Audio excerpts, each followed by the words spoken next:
అంటే ఒక football player, తన పేరేంటో నాకు గుర్తులేదు, కానీ తనకు ఒక మ్యారేజ్ ప్రపోజల్ వచ్చింది. అదేంటంటే స్పెయిన్ దేశం నుంచి ఒక రాజవంశంలో ఉన్నటువంటి ఒక రాజకుమార్తె నుంచి ఒక మ్యారేజ్ ప్రపోజల్ వచ్చింది. కానీ అతను వెంటనే దాన్ని విన్న వెంటనే అతను దాన్ని రిజెక్ట్ చేశాడు. ఎందుకంటే తను ఆల్రెడీ పెళ్లి చేసుకోవాలనుకునే అమ్మాయి ఇంకొక అమ్మాయి ఉంది, కాబట్టి నేను ఎంత గొప్ప సంబంధం అయినా సరే నేను దానికి రాను, నేను అన్యాయం చేయను, నన్ను నమ్ముకున్న అమ్మాయి. కానీ అతను చెప్పడం చాలా పత్రికల్లో, ముఖ్యంగా ఇంగ్లీష్ పేపర్స్లో అయితే చాలా బాగా రాశారు. అంటే ఇంత మంచి, ఇంత ధనవంతుడయ్యేటటువంటి ఒక గొప్ప అవకాశాన్ని, అంత అందమైన స్త్రీని వదులుకున్నాడంటే ఇతను ఎంత నీతి గలవాడు అని. అప్పుడు అది వింటున్నప్పుడు నాకు, చదువుతున్నప్పుడు నాకు ఒకటి అనిపించింది, ఈ లోకంలో ఉన్నటువంటి ధనాన్ని, పేరుని, ప్రఖ్యాతిని వదులుకొని తను ఎవరినైతే పెళ్లి చేసుకోవాలనుకున్నాడో ఆ స్త్రీకే తను కట్టుబడి ఉంటానని చెప్పినప్పుడు, మరి కేవలం అతను ఒక మ్యారేజ్ ప్రపోజల్ని మాత్రమే తిరస్కరించాడు.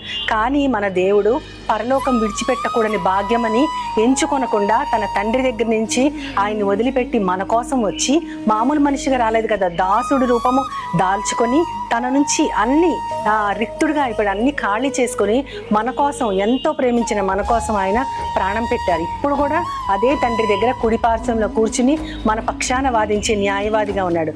ఇంత గొప్ప ప్రేమని, మన కోసం ప్రాణం పెట్టగల ప్రేమని మనుషులలో ఎప్పటికైనా చూస్తామా? మనుషుల్ని చూసి మనం పొగుడతాం, కానీ మన దేవుడు చేసిన కార్యాన్ని లోతుగా ఆత్మతో ఆలోచించి మనం గనక దానిని శ్రద్ధగా మెడిటేట్ చేయగలిగితే అది ఎంత గొప్ప కార్యమో అనేది మనకు అవగాహన అవుతుంది. దీన్ని బట్టి నాకు ఇంకొకసారి దేవుని స్తుతిస్తూ ఆయన గొప్ప ప్రేమని తలచుకుంటూ ఆనందించడానికి దేవుడు ఒక అవకాశం ఇచ్చారు. ఎంత గొప్ప దేవుడో కదా మన దేవుడు. అటువంటి దేవుణ్ణి పొందిన మనం గొప్ప భాగ్యవంతులం కదా.